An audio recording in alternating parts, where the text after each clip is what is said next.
Murder Girls is created, written, and produced by Eternal Teenager.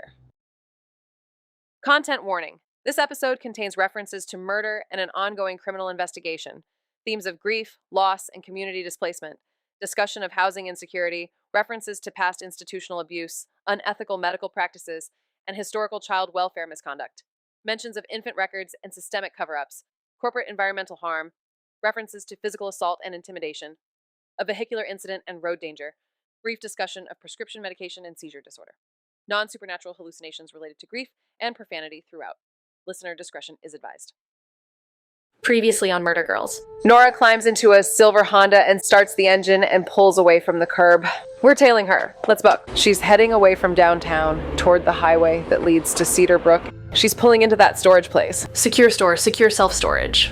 Nora yanks out a big duffel bag, heads for a smaller unit halfway down the row, punches in a code on the keypad, and disappears inside. Nora emerges. No more giant duffel. Just a small backpack slung casual over one shoulder. This isn't a storage unit. It's a hideout. There's a bed in the corner, a desk drowning in papers and folders, boxes stacked along the walls, Dylan's handwriting on the sides. This is where he was living, or hiding, or both. I'm being pressured to make another arrest. Nora Chen. She agreed to come in for an interview. Then she disappeared. And the Holts want you to arrest her. They want the case closed, not necessarily solved. You don't think she did it? I'm not saying that. I'm saying the people telling me she did it are the same people who don't want me looking anywhere else.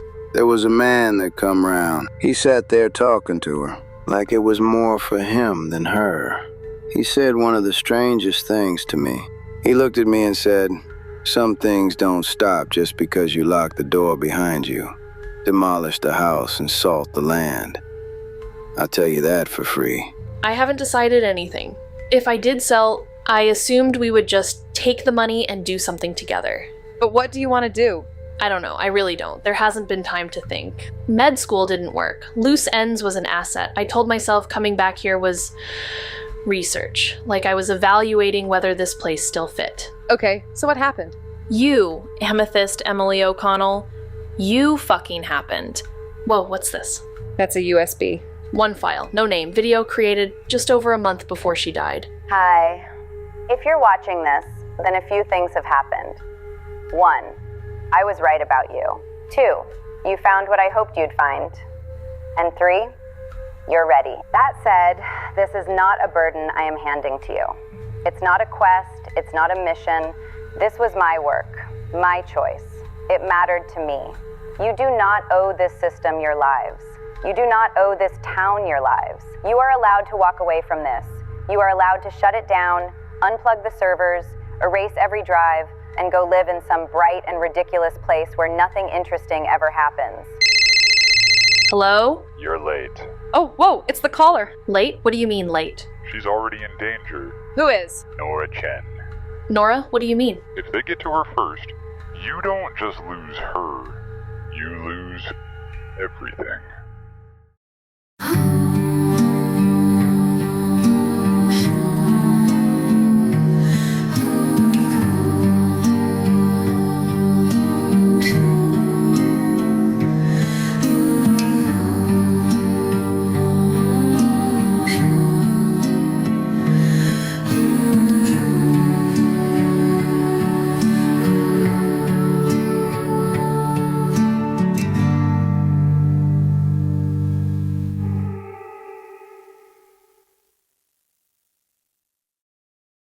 Murder Girls. Episode 26. Staying. If they get to her first, you don't just lose her. You lose everything. Lose her? We can't even find her. Yeah, no one even knows where she is. She moved. That was a mistake. Moved? Moved where? You've already seen where she goes when she runs. Better hurry. They've released the dogs. Or should I say, wolves. Oh my god, that is so rad. Dude. Come on, man. A mysterious caller is giving us tips. I just want to appreciate that. So, Nora moved. You've already seen where she goes when she runs. The storage unit? Outside Cedar Brook. Go bag, prepped, in and out. She hasn't been back, though. No, but it sounds like she hasn't left the county. So where is she? And, like, why is she still here? What? If she's running, like actually running, why is she still in the county and not, like, anywhere else on the planet? Yeah, this is definitely the worst place for her. You don't hide in the place the Holts are looking for you. Unless there's a reason to stay here. We need to find her. How? The zip codes we found from that pencil rubbing at her office. Yeah, they're all from the county. That's the only lead on her we have unless we start digging. Yeah, it could be options, contingencies. Places she thought she might need or places Dylan did. Okay, so we don't guess. We crowdsource. The weirdos. The weirdos. Let's go. I'm bringing the soup pot. You are not bringing that. Why not? You're driving. Dude, the fact that you think this is my first time driving while eating a pot of soup wounds me a little. Truly it does. I'm hurt. Yeah. Nothing I can do but eat my way through the pain and betrayal. Whatever happens next, that's all on you, dog. Oh my god, there's a fucking overwhelming fucking time pressure, man. Let's go.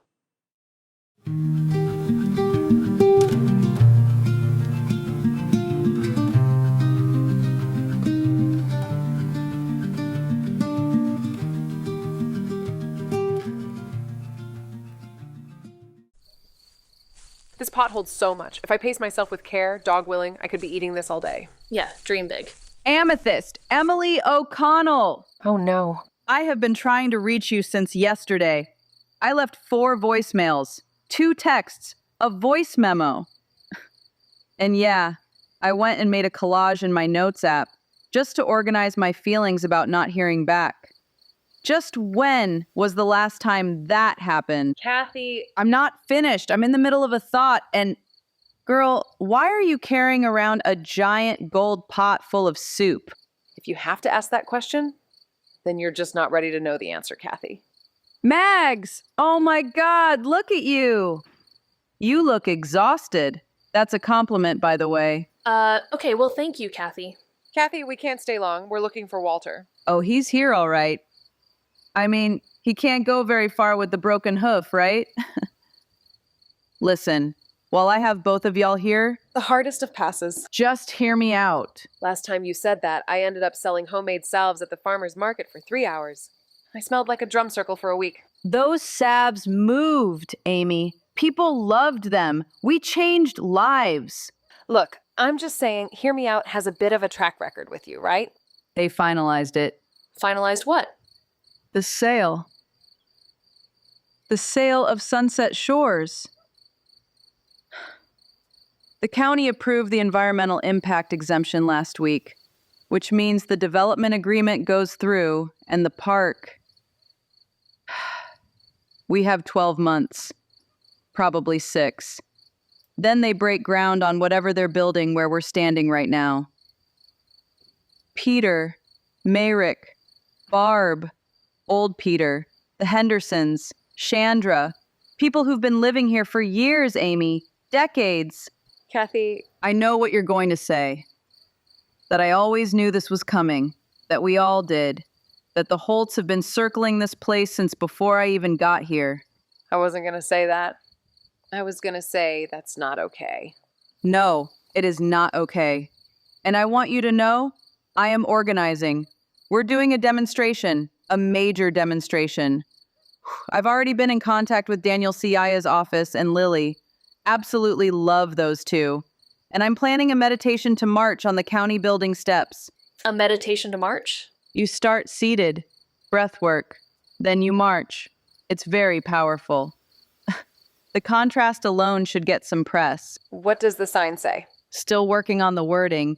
Right now it says, not our omnia. But I'm also considering, halt your horses. You know, that's actually... Do not encourage her. This is my home, Amy. I know you know that. But I want to say it out loud. This is my home. I know. It's mine too. Okay, anyway. I have 47 things to do before sundown, including drafting a petition and tracking down the woman who borrowed my good folding table in 2019. I need it. Good luck with the march, Kathy. Thanks, and I'll be seeing you both there. 12 months. Yeah, or 6 maybe. Not helping, bestie. You know, on that note, Loose Ends has, as you know, it has the apartment above it. And, like, you're already basically... I'm not basically anything. Look, I'm just saying it's there, it's already there, and you're already basically, As I previously mentioned, I'm not basically anything. I just sleep there sometimes. sometimes, or like 6 out of the last 6 nights. You counted? Oh, I didn't have to count. You just haven't gone home. You don't even know if you're staying in town. I know. Look, it's there. That's all I'm saying. It's there and you're welcome in it. Full stop. Full stop? Full stop. Ooh, sounds so fancy and British. Full stop, in it. Okay, cool. Love this emotional spiral for us. Let's go see the weirdos. You're not bringing the pot. I am absolutely bringing the pot, and there's not a damn thing anybody can do about it.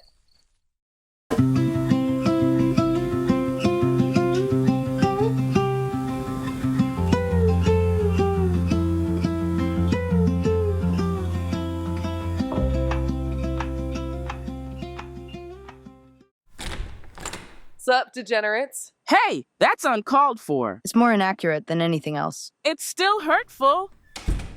Why are you carrying that pot of angry-looking soup? Don't ask, my dude. Very well.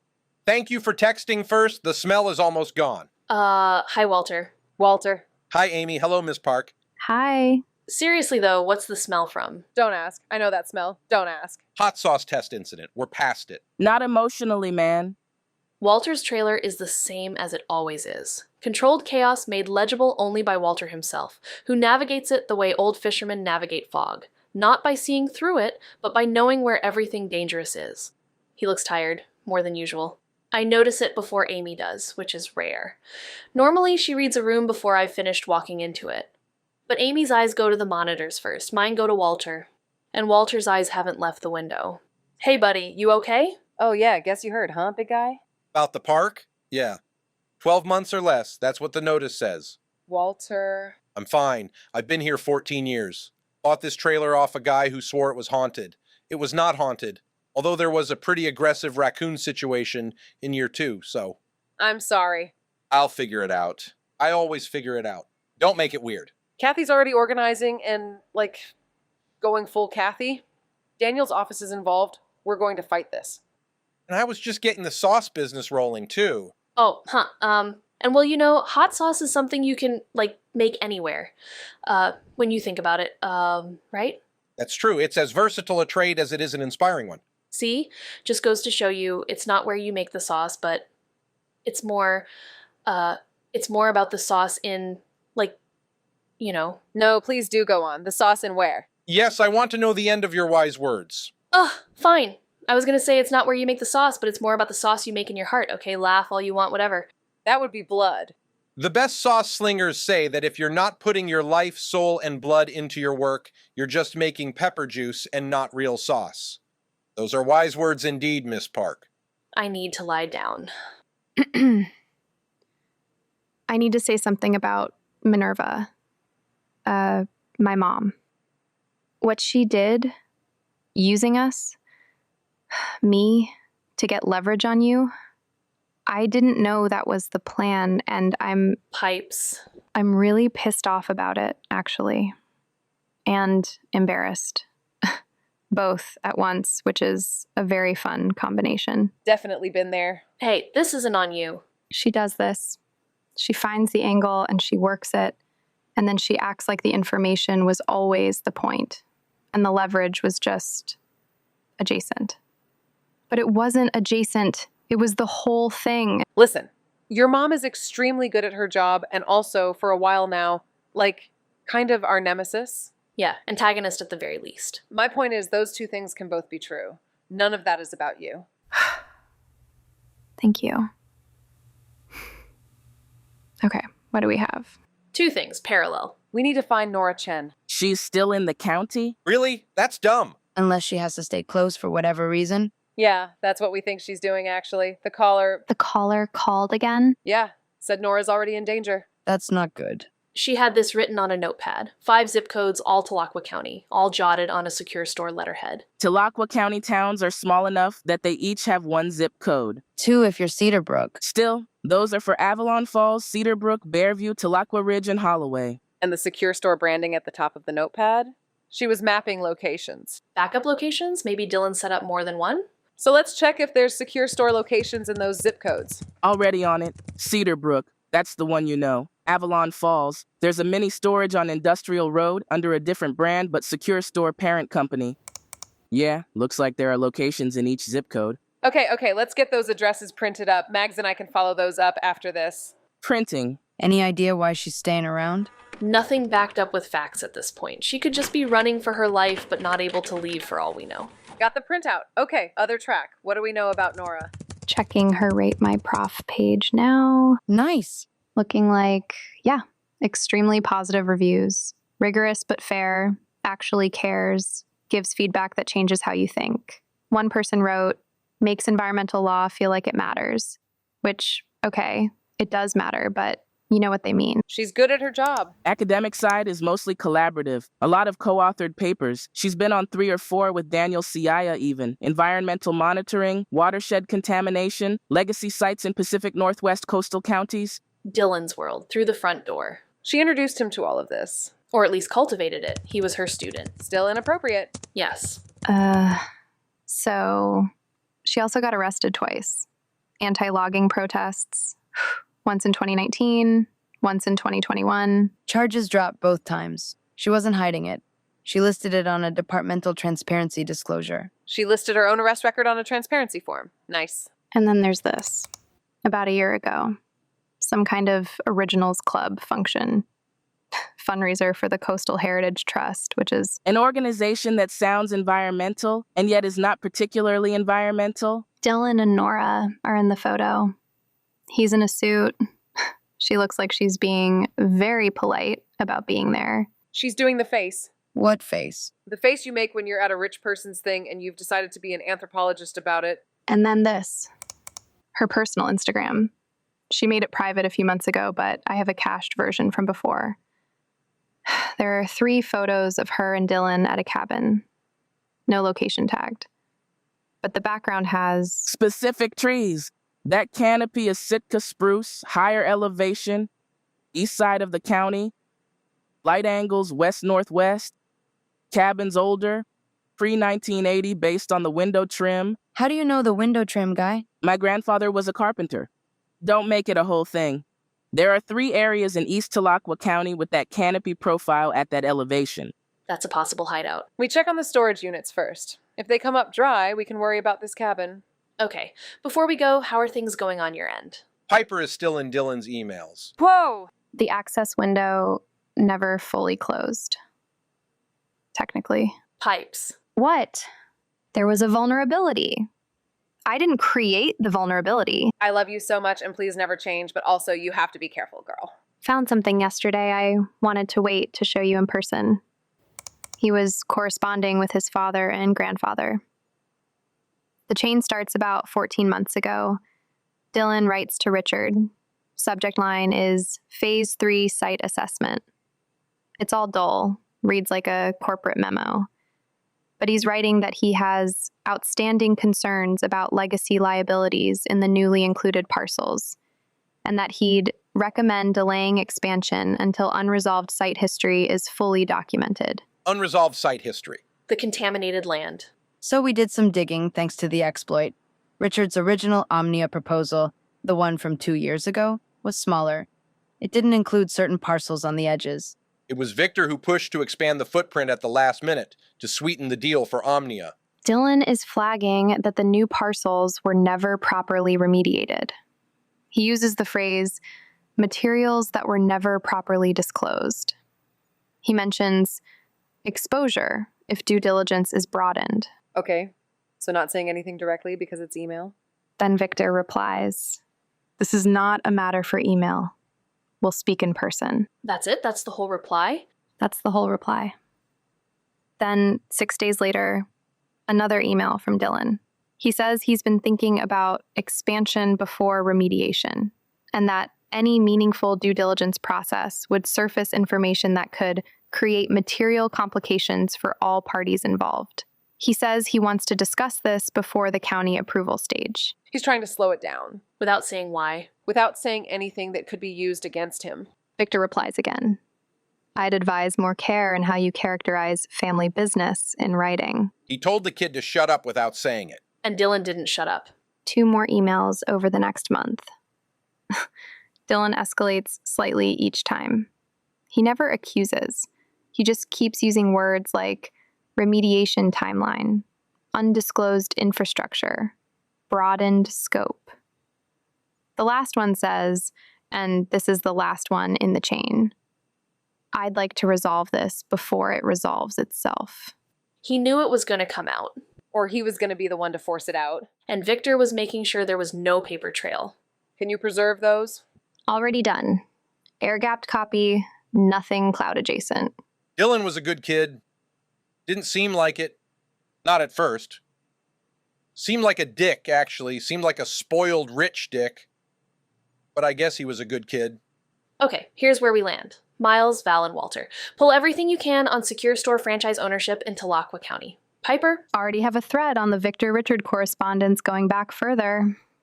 There might be more. You guys keep digging. Anything Nora related, anything Dylan related. On it. If you find anything on Nora, send it. Let's go. Nora Chen didn't run. Not really. There was a plan. Fallbacks, options, places to go when things got bad. Dylan did the same thing, just differently. He tried to fix it before it broke, before anyone else noticed. But the thing about systems like this, they don't break all at once. They just keep going until someone gets in the way.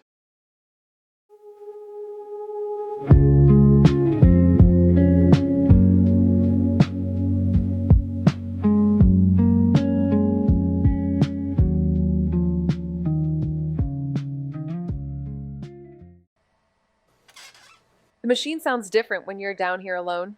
When Mags is here, it's just background. Static, white noise.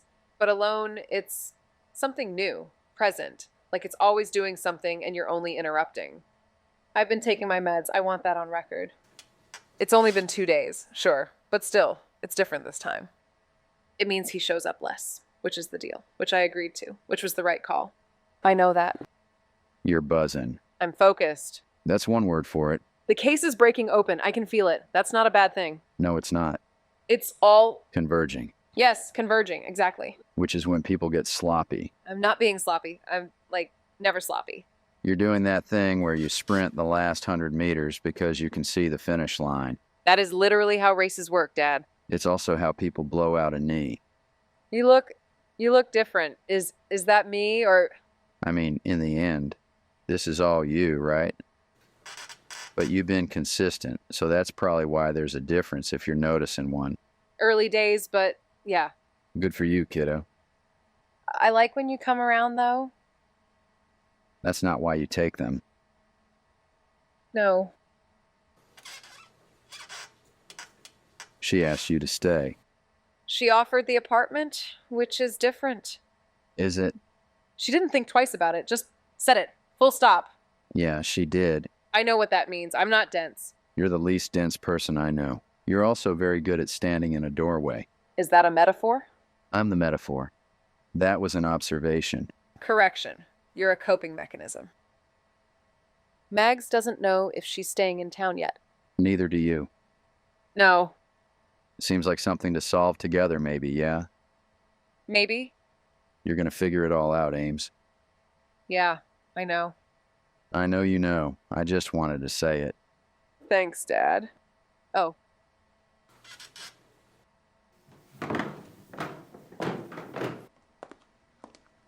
Okay, coffee. And full disclosure, we have essentially nothing to go with it. Define nothing. The last of Dee Dee's granola bars, 2019 vintage. Oh no, what flavors? Just asking para una amiga? Mint choco ordeal. And, nut. Nut. Just nut. They didn't commit to a type. Why are these the ones that survived? Because you kept eating around them. You ate every other flavor in this building since the break-in, and these two just outlasted everything. Since you confiscated my ramen pot, I'm forced to survive on whatever provisions remain. Oh, wait, you're not going to... Amy. It's not great. Was there any doubt? Yeah, it's like mint toothpaste had a fight with a granola bar from 2019, and I lost. This is your own fault. We really need to go grocery shopping. That is the least controversial sentence you have ever said. Okay, let's look at the other secure store locations. See what Dee Dee had. On it. Okay. Cedarbrook, we know. Tilakwa Ridge, and nothing. Moving on. Fairview. Oh, she's got one in Fairview. Dee Dee had a camera there. Pull it up. Okay, going back to Tuesday. There, that's her. Nora. Okay, scan ahead and see if she's still there. She's been there 2 other times since Tuesday. Last visit was 2, maybe 3 days ago. She's burned it. She knows to keep moving, or she felt watched. Or she finished whatever she needed from that location. We know what unit it is. We could still try the access code Dylan had, see if it works on the Bearview unit.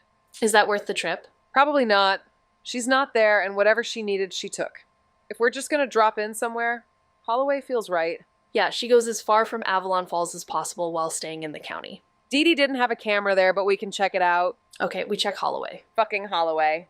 Okay, while I have you in a corner. Ooh! The machine. Ugh. In the video, Dee Dee said, not in so many words, but she was asking us to decide what to do with it, the whole thing. I know. So, what do we actually want to do with it? I don't know. And that's a real answer, not a deflection. Same. Like, keep running it? That's a lot. That's basically Dee Dee's whole second life. Years of this. And the ethical thing of it. We've already used it in ways that... I mean, we've heard things people didn't know anyone could hear. I know. That's not nothing. No, but also, she built it because she knew something was wrong and nobody else was looking. And she was right. She was completely right. So do we shut it down because it feels uncomfortable? While the thing it was watching is still happening? That's the question. Walter needs somewhere to go. He's losing the trailer. That means that's the weirdo's lil base that's going too. They know the town. They care about the town. Are you saying what I think you're saying? I'm saying there's a third option. We don't take it on and we don't shut it down. We find it the right people. Walter gets a home and a purpose. He can run loose ends even, and you can still own it but aren't forced to stay here. Neither are you. And the machine gets a caretaker. Actually, 4 of them.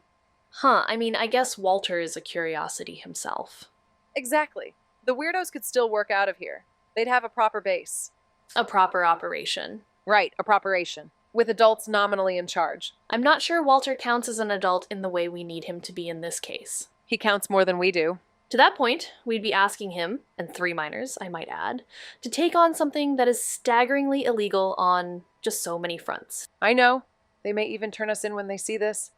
I wouldn't blame them, honestly. Anyway, it's just a thought. I mean, it's something to think about. I don't know, though. Yeah, I don't know either.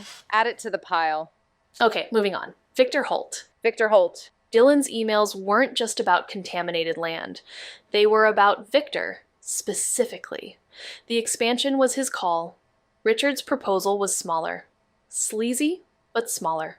Victor blew it up. Offered Omnia more land for the same price to close the deal. Land he knew was contaminated. And Dylan figured it out. And Dylan tried to be careful about saying so. Right up until the last email. I'd like to resolve this before it resolves itself. And then someone resolved it. Then there's Victor's secret Aldrich Street apartment. The one that looks like the set of Mad Men if it was just fucking cursed, and with a portrait of Victor himself as a younger man painted by Bella Harper hanging over his bed. The girl in the red ribbon. Driftwood School's finest. But also an obvious radical who hates capitalists based on that other piece we saw. So why would she go and paint the county's greatest capitalists then? She's also a Calhoun, and knew she was, based on that massacre mural in the Otter. And also based on the mural, definitely had no love for the Holts. Or any of the other originals, for obvious reasons. She ended up in Pine Ridge. Committed and contained. There's definitely more to this. Plus, let's not forget... the skulls. Fuck. 4 of them, under bell jars, like some kind of fucking steampunk villains collection. We don't know what those are. I mean, they're skulls, obviously, but, like, we don't know how old they are or, you know, where they came from. Was it from a crypt? Or, from a barrow? Or isn't there, like, a black market skull trade thing going on somewhere? Feels like that is probably a thing in this day and age, right? We don't know who they belong to. That is probably the most important thing to figure out in all of this. But we know Victor Holt has a secret apartment full of a dead activist's art and 4 human skulls, which is not what a normal person has in a secret apartment. What does a normal person have in a secret apartment? A bad television, golf clubs, regrets. Not skulls. Not skulls. Do we think he killed Dylan? Do I think Victor killed Dylan? No. Do I think he could order Thomas to do it? Right. Still, all of that's developing. But the caller pointed us at Nora first, and I think we follow that. Agreed. Nora leads somewhere. Oh, Who is it? Andre Whitaker. From the Gazette? Yeah, he says he has time today. Basically now, he runs a B&B, says we can go by there. He mentioned your dad at all? Your father was a good man and a good journalist. Tell him I said that whenever you next speak to him. I'd like to help his daughter if I can. That's nice. Super long text, but nice. Yeah, journalists. Okay, so Andre Whitaker, then Holloway. We had a direction, which felt like progress. That's the tricky part. Sometimes progress just means you finally know where the dark is.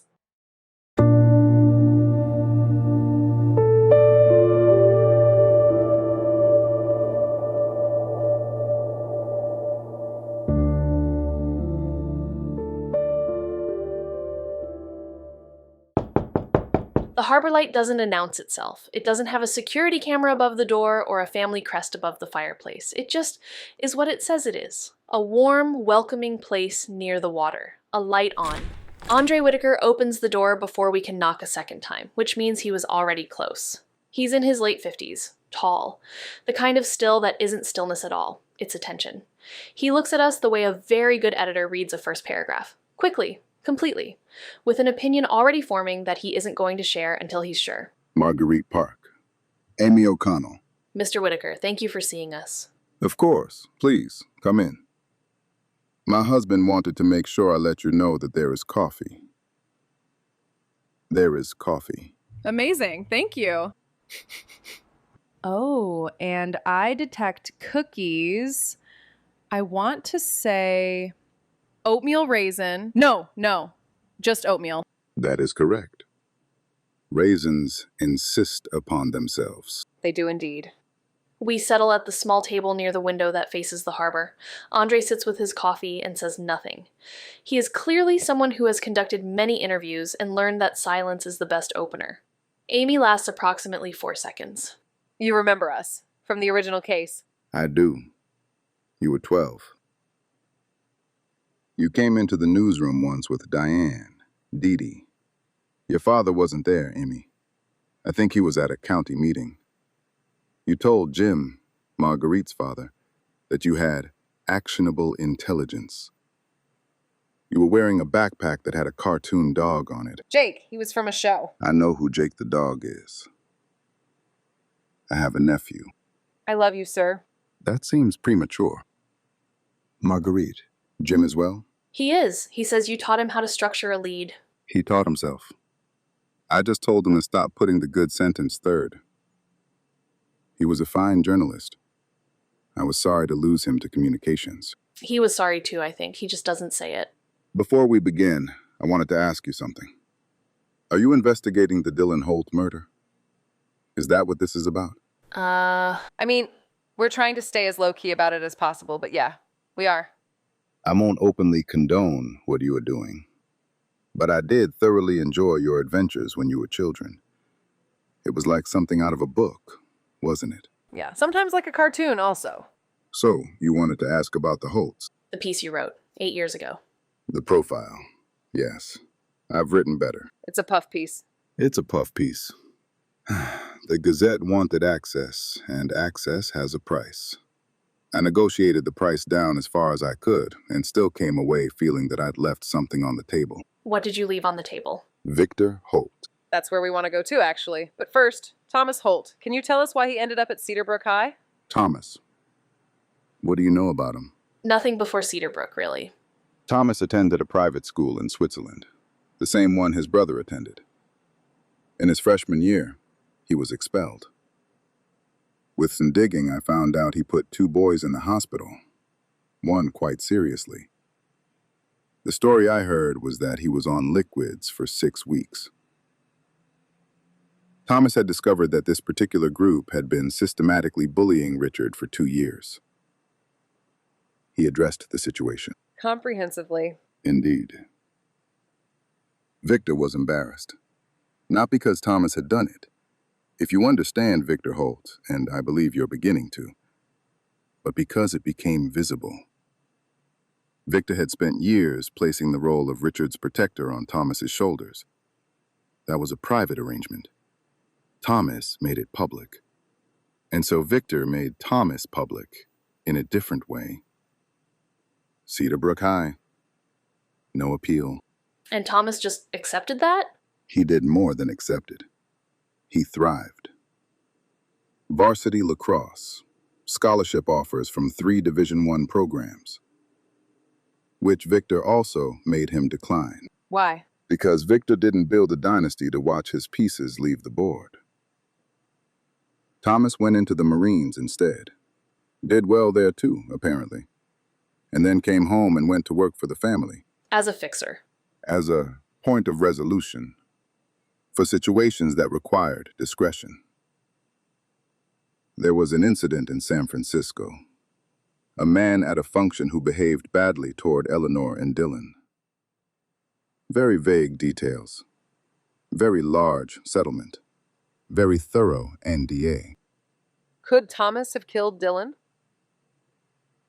If Victor or Richard ordered it. Yes. Though the Thomas Holt I observed had a code. It's a broken code, I think. Warped by the family he was raised in. But it existed. Dylan was family. And I think Thomas did love Dylan in his own way. What about Richard? Richard Holt is the more interesting case in some ways. Because he was, genuinely competent.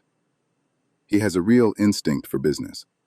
He built relationships well, read rooms well, structured deals well. But his ideas were routinely overridden. Not always, not even often, but enough. Enough for it to cost him something. Victor. Yes, Victor gave Richard the title and withheld the authority. Pressure without self-determination. It's a very specific kind of cruelty, dressed as mentorship. And so Richard let it off elsewhere. The marriage to Elizabeth Vennering ended for several reasons. The version that reached me, and I couldn't verify this to a standard I'd print, was that Richard found it difficult as he became less able to impress his father or to remain impressive to his wife. And Elizabeth had a particular talent for choosing what to be impressed by. So, while Richard became distracted by a certain former Hollywood C-lister, over time, Elizabeth's attention migrated. Toward the work, toward her own success in the art business, toward Victor, who recognized that success and rewarded it openly. So, Victor and Elizabeth. They have always had a close relationship. Not romantic, more mentorship. She runs the Holt Art Holdings. She expanded it considerably, essentially creating that sector of their business on her own, almost out of thin air. And Victor has, in my observation, used her presence quite deliberately, as a way to keep his sons arranged the way he wants them. He likes her better than his own kids. He's more interested in her than his own kids. Whether that's affection or strategy, I genuinely cannot tell you. Possibly both. Possibly neither. She refused every interview request I made. Every single one. And at some point, I received a note, unsigned, suggesting I redirect my attention. Subtle. Victor is not a subtle man. He's a precise one. There's a difference. The art business. We've been looking at the Driftwood School. Yes, local, radical. The federal government took that personally in the early 70s. I'm not an expert in that area. My own art interests run elsewhere entirely. But I know their reputation. Political work, land, environment, indigenous rights before that language was normalized. Targeted, eventually. Several arrested. Several disappeared from the record. But you don't know any of the individual artists. I don't, no. If you're following that thread, I'd look at auction records from the last 30 years. There's been a quiet reemergence of driftwood work on the private market.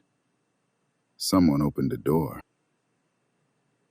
You know more about this than you're saying. We're trying to connect some things. Then let's move on to Victor. Okay. I took that profile assignment because I believed, correctly as it turned out, that it would give me access. Access I intended to build on for a deeper piece, an investigative piece, on Victor specifically. The Gazette never greenlit it, and after a certain point, I stopped pressing. Because of the risk? Because the risk became personal. There are things I can say and things I choose not to say, and the line between them is my husband in the next room. What I can tell you is that Victor Holt is not simply a powerful man protecting his interests. That's common. That's Tuesday. Victor is something older than that. He is the kind of man around whom things tend to resolve themselves in his favor. His rivals encounter misfortune.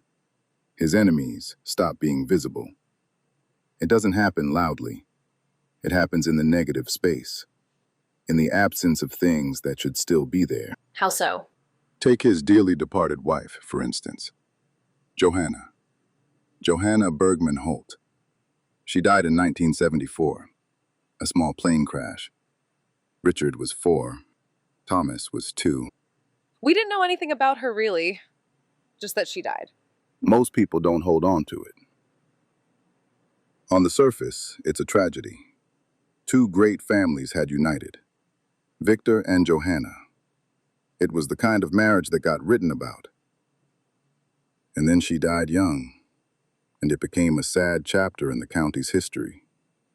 And it stayed there. If you look more carefully, and I did up to a point, the investigation was brief.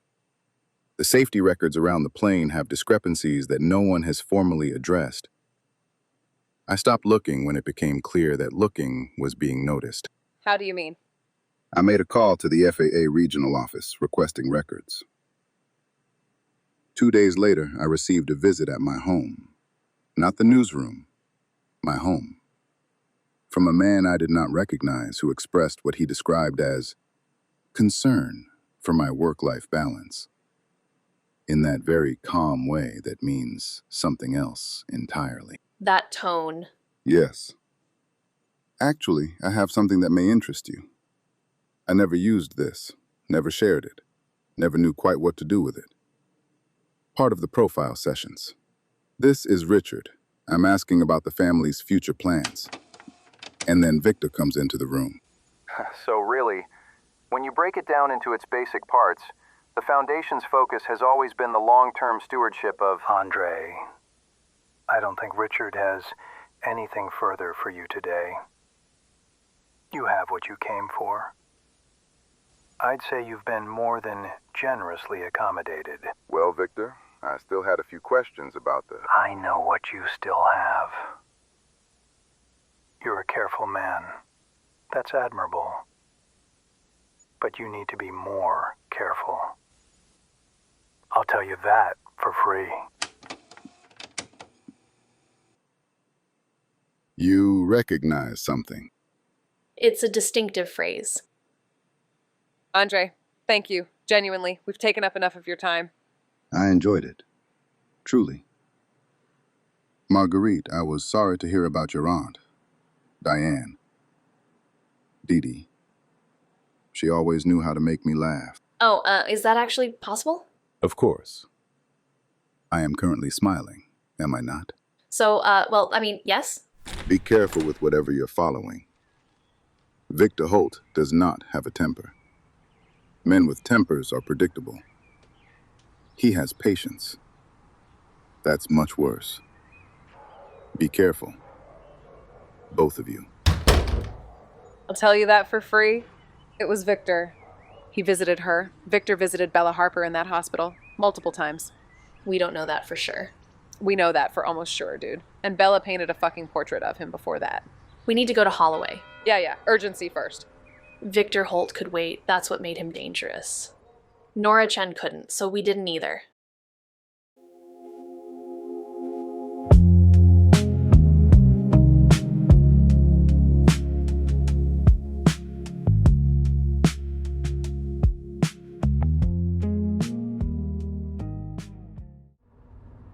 Holloway's about 40 minutes out, which is just far enough to feel like you're leaving, but not far enough to actually be gone. Being this close to the mountain makes it seem like you've traveled so far, like you're someplace new altogether, but like everything about Holloway, it's an illusion. You think you've gone somewhere new, but you've never been more trapped. Okay, we check out secure store? Deal with that. Then, if there's time and there isn't a Nora emergency, we could swing by the spa on the way back. The one Richard Holt was apparently staying at while his son was getting murdered. Richard's alibi tour. Yeah, sounds good. I want to check in on Kenzie too when we get back to AF. Also ask her some Thomas Holt related questions.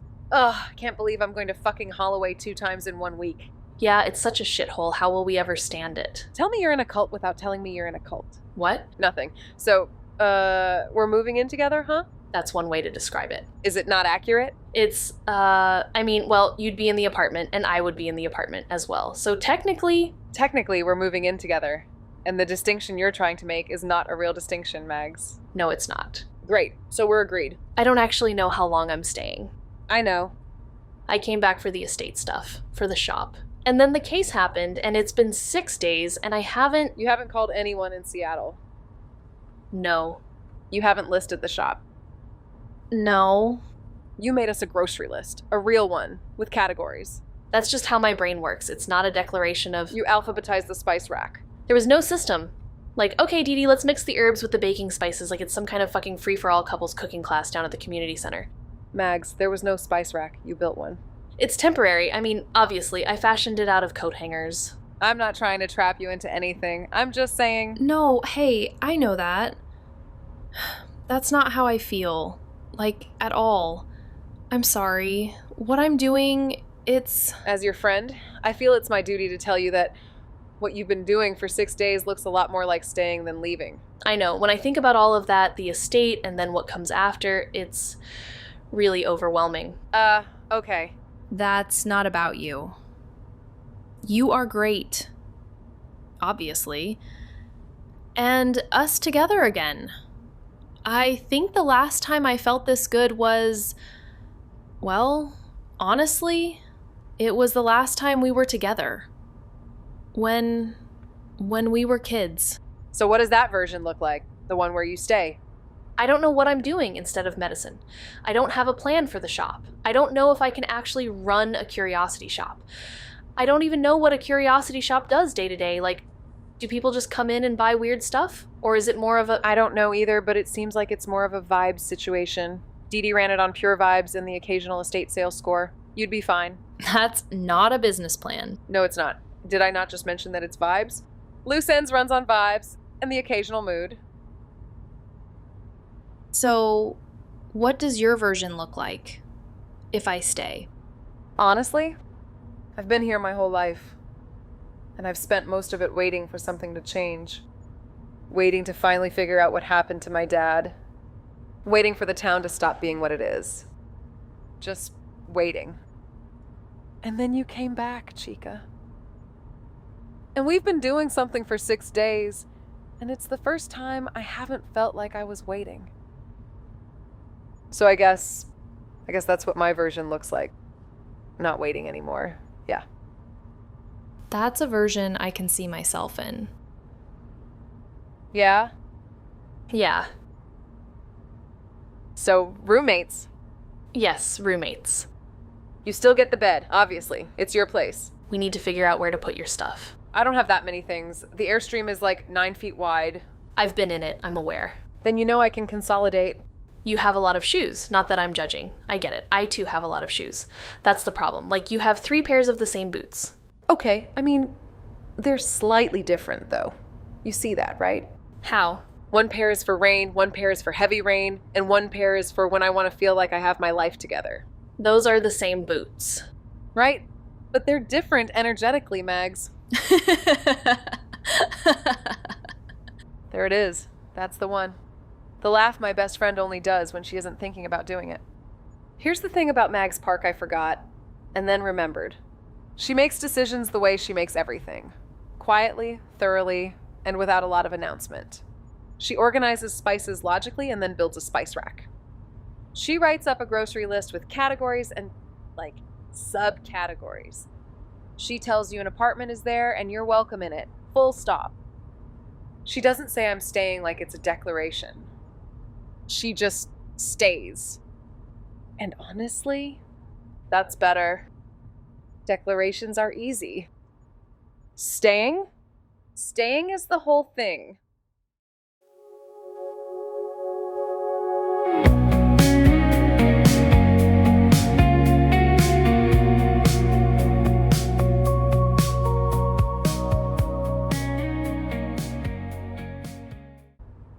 Holloway is objectively a pleasant place. It has a functioning farmer's market, a well-maintained community garden, reasonable parking, a coffee shop that doesn't pretend artisanal means unfriendly. The mountain behind it is extraordinary. The air smells like pine and moss and ambition. Like most people in Tilakwa County, Amy has hated Holloway her entire life and cannot explain why. It's so... look at it. I am looking at it. It's lovely. It's too lovely. It's suspicious lovely. It's the kind of lovely that's doing something like stealing our data or identity or innocence or all of the above. It's a college town, Amy. The lovely is just infrastructure. That's exactly what it wants you to think because, twist, it's a cult town, not a college town. Just drive. The Holloway Secure Store is smaller than the one in Cedarbrook. Newer too. The signage is fresher, the asphalt less cracked. It hasn't had time to accumulate the particular exhaustion of a facility that's seen things. Barry Lockjaw, the mascot on the signage, no statue this time, grins from the entrance board. A cartoon bear in a security uniform and gas station shades holding a comically oversized padlock. There he is, Barry Lockjaw. He does have kind eyes, presumably. He has the eyes of a bear who has made choices and is fine with them. If this doesn't work, it was a very long drive for nothing. And if it does work, it feels a little contrived. Yeah, lazy too, but I'll take contrived. Okay, here goes. Yes. Marry me, Mags. Don't celebrate yet. Unit 14. Same numbering convention as the Cedarbrook space. Dylan was methodical about his systems, even when he was hiding them, especially then. Okay, yeah, another safe house. Smaller than the other one. Less set up, but same feel. Yeah, a cot, a lantern, water filter, boxes. Nora was here. Definitely looks a bit cleared out. Recently, too. And she left in a hurry, or at least she left with a purpose and didn't come back. Yeah, there's a pile of random scattered papers. Very survival horror lore dive. Love it. Yeah, photocopies, a lot of them, nothing jumping out. Whoa, look at this. An envelope with Marion Caldwell written on it in red ink. Holy shit, really? That feels big. Let's see what's inside. Mags, look at this note Dylan wrote. Marion, Dee Dee suggested I bring this to you. I'm trying to figure out if there's a legal path to follow the transfer. There's no destination listed. Dylan. Dee Dee sent him to Marion. Okay, so he was asking for help. For what? What's in there? Looks like old hospital records. PDFs of photocopies of old files. Medical Center letterhead. Tilakwa Regional. We know that place. Intake form, October 26, 1972. Foundling. No guardian present. Date of birth unknown. Estimated October 16th. Intake coordinator, M. Beals. Mavis Beals, holy shit. Dylan flagged her employee file, Bella Harper's cousin. And here she is, again. Looking at the newborn's medical chart, standard vitals, feeding schedule, no complications observed. Nurse signature. Blank, weird. Transfer discharge form, October 27th, 1972. 1 day later. Transferred per request, no destination listed. No follow-up field completed. No names, no signatures on the transfer, just gone. 1 day is fast, even for a foster transfer. Shouldn't the paperwork alone take longer than that? This didn't move fast, it moved clean. This isn't normal, right? No. Dee Dee. Dylan talked to Dee Dee. She sent him to Marion. She was already looking. That's what Dylan wrote under her photo. She pointed him toward the one lawyer she trusted. He was going to deliver this in person. No address. Just her name. He wanted a lawyer outside the Holt family ecosystem. Smart. Okay, so we close the loop. We bring this to Marion. We bring this to her. Why do you think she left it? Nora? She clearly went through this stuff. She's sharp. She's meticulous. We know that. She doesn't miss things. Good question. Maybe she already had it. Dylan backed everything up. There could have been copies in the Cedarbrook unit or somewhere else. Could she have left it for someone? Seems a little far-fetched given where we found it. I doubt she was leaving it for us or for anyone. Okay, let's get out of here. You're doing the thing. What thing? The hypervigilance thing. The scanning thing. Your shoulders are up. Last time we left one of these, there were wolves. We got belted last time. That is not a thing I want to relive. Completely valid. I'm also doing the thing. Okay, looks clear. Yes, yeah. Holloway. Being completely normal, as always. Maybe you could make peace with it. I will never make peace with it. That will never happen. Have I not been clear about that? It's a beautiful mountain. It's showing off and you know it.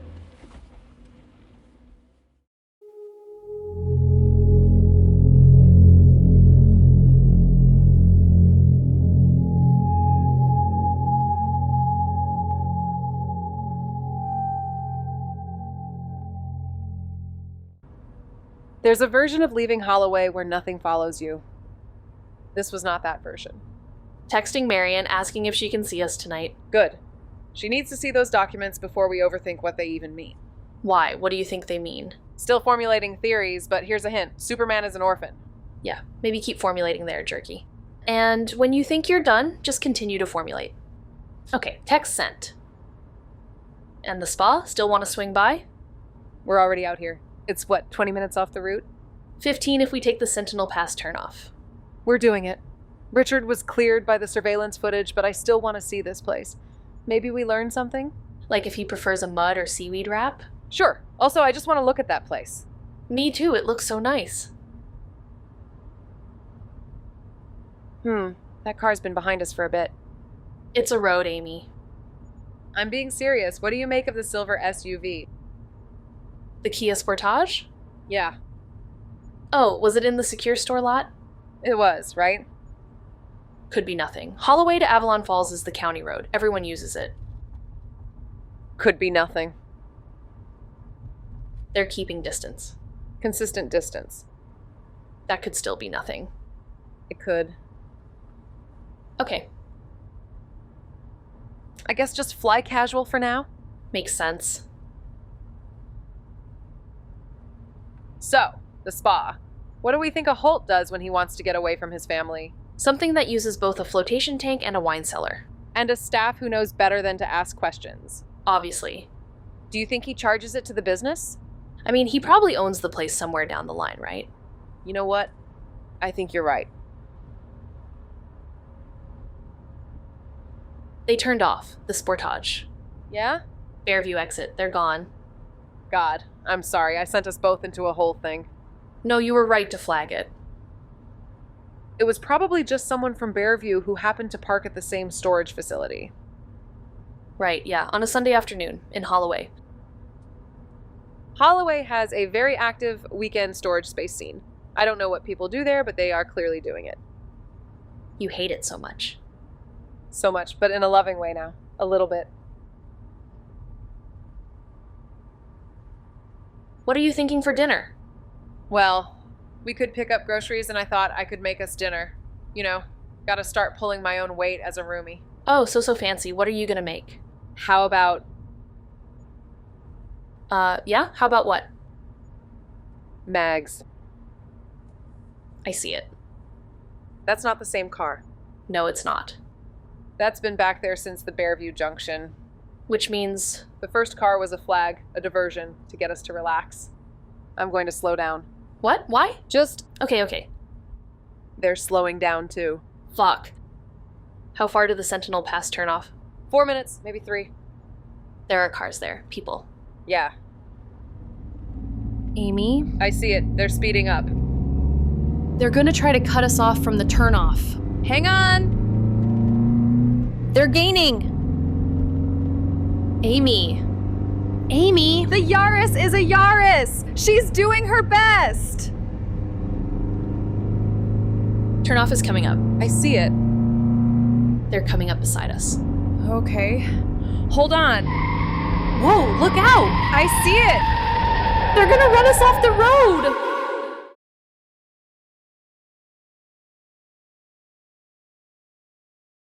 I found you where I left you, at the edge of the same dream. 10 years of almost, and here we are again. The radio is static, the road is wet and long.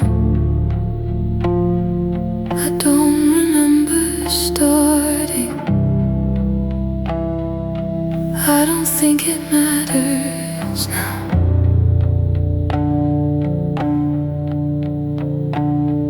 We were always going to end up here, weren't we? You and I and everything we carried, weren't we? I saw them in the mirror, 3 exits back or 4. You knew before I told you. You always knew before. Your hand found mine in the dark, like it remembers how. Like the body keeps its promises, even when we couldn't.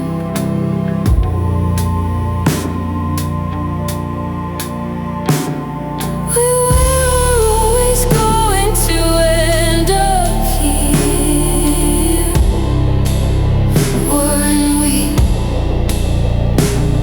You and I and everything we carried, weren't we?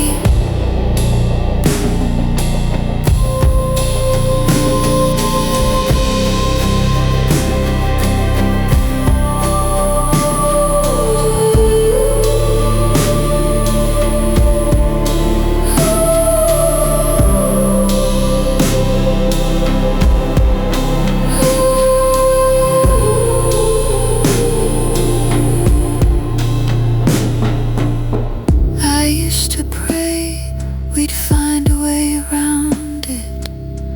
I used to think the story could go differently. But every road we took, every year we spent apart, every almost and goodbye just brought us back to this.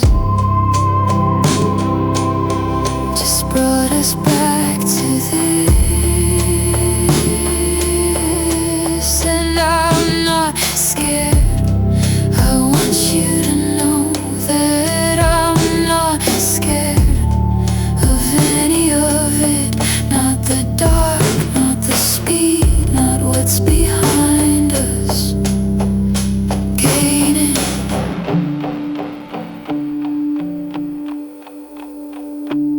We were always going to end up here, weren't we? You and I and everything we couldn't leave behind, weren't we? Weren't we? Weren't we? I'm glad it's you.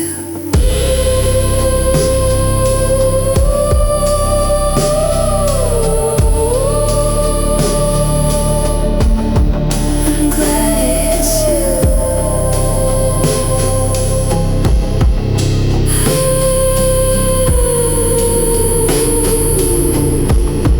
I'm glad it's you.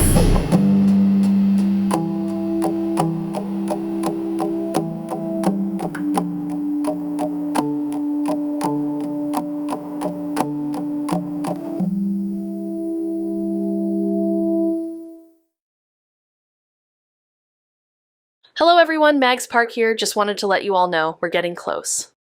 Close? Close to what? Close to the part where everything we thought we knew stops making sense. Dude, weren't we just at that part, like 2 episodes ago or whatever? Well, yeah, but this time it's just really gonna stop making sense. You'll see. Unsettling. Not gonna lie, I kinda like it. But also, I am just so tired right now. Oh my lord. Murder Girls, catch up now. Yeah, before it just stops making fucking sense altogether. Hey y'all, Avalon Falls has a soundtrack. Yeah, we just keep finding pieces of it. You can listen to all the music from the show on the Music from Murder Girls playlist on Spotify. Headphones recommended. Emotional preparedness optional. Eternal teenager.